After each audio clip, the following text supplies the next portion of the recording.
देखने जा रहे हैं ई कॉमर्स सॉफ्टवेयर के एडवांस फंक्शन क्या हैं। यहाँ पे देखिए advance function of e commerce कौन कौन से। एक डेटाबेस है, देखिए आपको ये भी पता है कि डेटाबेस को भी हमें इन्वॉल्व करना है। फिर मिडलवेयर है, उसके बाद इंटरप्राइज एप्लीकेशन इंटीग्रेशन, उसके बाद इंटीग्रेशन विद ईआरपी सिस्टम्स, और उसके बाद वेब सर्विसेज।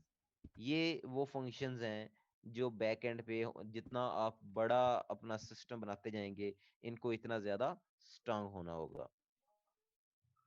तो वन बाय वन इनको डिस्कस करते हैं। सबसे पहले हम डेटाबेस की बात कर रहे हैं। A database is a collection of information that is stored in a computer in a highly structured way. Highly structured way का मतलब क्या है? Well organized, ऐसी फॉर्म में जिसको हमें एक्सेस करना बहुत इजी हो।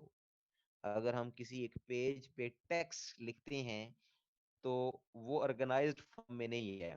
लेकिन अगर हम डाटा को टेबल्स की फॉर्म में रखते हैं, कॉलम्स की फॉर्म में, रोज की फॉर्म में रखते हैं, और फिर वहां पे हम प्राइमरीज की लगाते हैं, और इस तरह हम उस पे चेक्स लगाते हैं कि कोई डाटा सेंड उसमें से सिलेक्ट करना है या सर्च आउट करना है, तो ये उसके लिए क्राइटेरिया है, क्राइटेरिया सेट करते हैं। तो ऐसे डेटाबेस को हम बोलते हैं हाईली स्ट्रक्चर्ड। ठीक है, तो डेटाबेस एक वेल ऑर्गेनाइज्ड फॉर्मेट स्टोरेज को कहते हैं। फिर एक डेटाबेस मैनेजर या फिर डीबीएमएस, आपको पता है ये डेटाबेस मैनेजमेंट सिस्टम होता है, सॉफ्टवेयर होता है। ये क्या करता है? Make it easy for the user to enter, edit, update and retrieve. ये आपको पता है कि किसी भी डेटाबेस में कुछ क्यूरीज होती हैं, जैसे सेलेक्ट क्यूरी है, जैसे अपडेट क्यूरी है, जैसे डिलीट क्यूरी है, या उसमें इंसर्ट करते हैं आप न्यू डाटा, तो उसके लिए डिफरेंट क्यूरीज होती हैं। तो ये इसके अंदर डेटाबेस मैनेजमेंट सिस्टम के अंदर ये सारी चीजें ऑलरेडी होती है। डेटाबेस मैनेजर्स इंक्लूड, अब इसमें कौन कौन से, ये डीबीएमएस कौन कौन से हैं, कुछ के यहाँ पे नाम बताए जा रहे हैं। एमएस एक्सेस है, आईबीएम डीबी है, उसके बाद एमएस एसक्यूएल सर्वर है, ओरेकल है। ये कुछ कॉमन जो यूज होते हैं डीबीएमएस, डेटाबेस मैनेजमेंट सिस्टम। उसके बाद online store use DB database to store size, colour, type, price, detail of product. ये चीजें स्टोर करनी। देखिए बैकएंड पे अगर इन चीजों को स्टोर किया जाए ना डेटाबेस में, तो फिर उसको चेंज करना बहुत इजी होता है। आपको एचटीएमएल कोड में चेंज करने की जरूरत नहीं होती। आप बैकएंड पे डेटाबेस में चेंज करते हैं तो यहाँ पे चेंज ऑटोमेटिकली डिस्प्ले आ जाता है वहाँ पे पेजेस पे, वेबसाइट पे। सेकंड मिडलवेयर की बात कर रहे हैं। Middleware is a software that takes information about sales and inventory from the e commerce software. Web पे जो भी आप काम करते हैं, जो आप ऑर्डर प्लेस करते हैं, उसकी इंफॉर्मेशन ले ली जाती है and transmit it to accounting and inventory management software. Accounting और इन्वेंट्री मैनेजमेंट सॉफ्टवेयर की तरफ उसको सेंड कर दिया जाता है in a form that this system can read. फिर उनके रीडेबल, आपकी इंफॉर्मेशन को उनके रीडेबल बनाया जाता है। Making a companies information system work together is called interoperability and is an important goal of companies when they install middleware।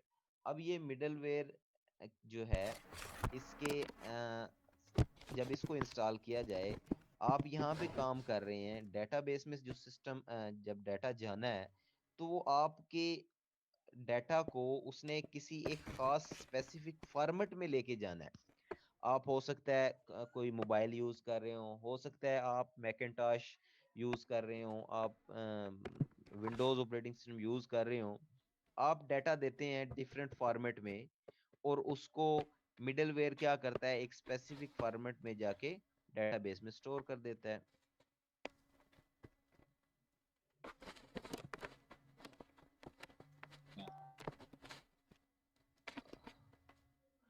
अच्छा बच्चे, क्योंकि नमाज का भी टाइम हो रहा है तो बच्चे का मैसेज भी आया है। तो अगर आप कहें तो ये यहाँ पे कोई 3 या 4 स्लाइड्स हैं, 3 है सॉरी, 3 स्लाइड्स रह गई हैं। अगर आप कहें इसको एंड करके नमाज पढ़ लेते हैं, या आप कहें तो ब्रेक करके नमाज पढ़ लेते हैं। सर एंड करके नमाज पढ़ लेते। एंड ठीक करके है। नमाज पढ़ लेते हैं। हाँ अभी कुछ अजानें हो रही हैं और अभी होते होते भी 20-25 मिनट लग जाने। अच्छा, ये आपको समझ आ गया होगा। अब इन दोनों सिस्टम को आपस में वर्किंग के लिए एक प्लेटफॉर्म पे लाने को बोलते हैं इंटरऑपरेबिलिटी। ठीक है।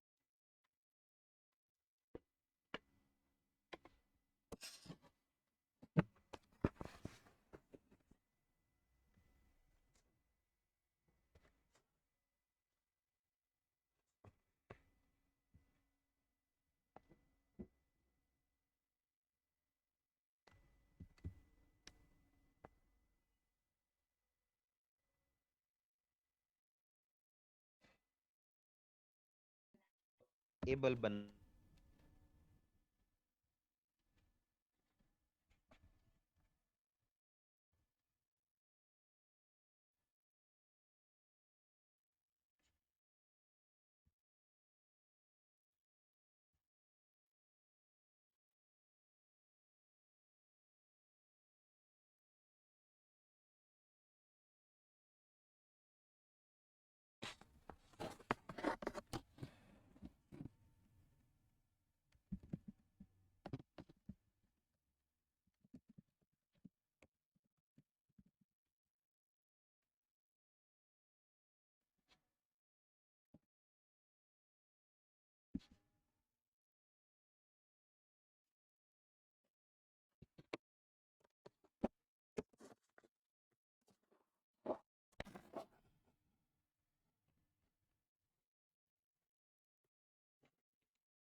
सॉफ्टवेयर की जो इन्फॉर्मेशन है वो दूसरे तक पहुंच सकती है, दूसरे की तीसरे तक, वो आपस में वो कम्युनिकेट करते हैं। असल में इंटीग्रेशन का मतलब होता है एक लेवल पे लेके आना या सबको एक सेंट्रल पॉइंट पे लेके आना ताकि वो कम्युनिकेट कर सकें। नेक्स्ट है इंटीग्रेशन विद ईआरपी सिस्टम्स। अच्छा, ईआरपी क्या है? Enterprise resource planning software packages are business system that integrate all dimension of a business. अब इसमें क्या क्या चीजें हो सकती हैं? अकाउंटिंग हो सकती है, लॉजिस्टिक हो सकती है, मैन्युफैक्चर, मतलब आपके जितने फंक्शंस हैं वो सारे इसमें, जो डिफरेंट डिपार्टमेंट्स होते हैं या एक बिजनेस के अंदर जो जो काम होते हैं वो सारे इसके अंदर होंगे। वेंडर्स कौन कौन से हैं? ओरेकल भी है, और उसके बाद ये सैप है, सिस्टम एप्लीकेशन एंड प्रोडक्ट। अब इसकी नॉर्मली कॉस्ट कितनी पड़ती है? यहाँ पे लिखा हुआ है कि 2 मिलियन से 25 मिलियन। वो जैसे जैसे जैसे आपका बिजनेस जितना बड़ा होगा इतना बड़ा आपको सिस्टम रिक्वायर्ड होगा और उसके लिए कॉस्ट बढ़ती जाएगी। यहाँ पे ये पिक्चर के थ्रू ये चीज दिखाई जा रही है कि ये डिफरेंट वो डिपार्टमेंट्स हैं जिसको मैंने आपको कहा कि एक इंटरप्राइज लेवल पे आप इन सबको ईआरपी सिस्टम बनता है तो ये सारी चीजें उसके अंदर ऐड हो जाती हैं। ऑर्डर मैनेजमेंट है, फाइनेंशियल है, लॉजिस्टिक है, एचआर है, ये सारी चीजें उसके अंदर आ जाएंगी। ये एग्जांपल में कुछ दी गई हैं। लास्ट में वेब सर्विस है।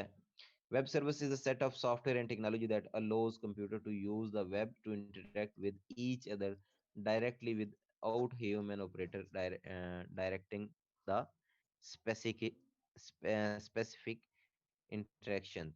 अब देखें, आपने नाम सुना होगा। हेलो जी बच्चे, आपने आपने सुना होगा आजकल वेब जो है वो उसमें ऑटोमेटिकली आप ऑर्डर जनरेट करते हैं तो ऑटोमेटिकली उसको प्रोसेस कर लिया जाता है। वेब सर्विसेज का काम है। आप एक जगह पे क्लिक करते हैं, बाकी जगहों पे ऑटोमेटिकली वो सिलेक्शन हो जाती है। तो ये सर्विसेज होती हैं वेब के अंदर, जो आपको आपके काम को आसान कर रही होती हैं, जो आपके टास्क को बहुत इजी कर रही होती हैं। तो ये भी इसके एडवांस फंक्शन में से एक है। लास्ट में ये कुछ क्विज के बारे में है, ये सारा देख लीजिएगा, थोड़ा सा आपको हेल्प मिल जाएगी। तो अभी मैं एंड कर रहा हूँ, ये चैप्टर 9 आपका यहाँ पे एंड है। सर अटेंडेंस ठीक है सर। अटेंडेंस अटेंडेंस में कर लो। अटेंडेंस सर सीआरसी की स्क्रीनशॉट ले लो। जी बच्चे, मैंने अटेंडेंस ले स्क्रीनशॉट लें ले ली सर। है। जी अटेंडेंस ले ली है मैंने, स्क्रीनशॉट ले ली है, अभी आप जा सकते हैं। थैंक यू, हाफिज। ओके सर जी, अल्लाह हाफिज। हाफिज सर। सर।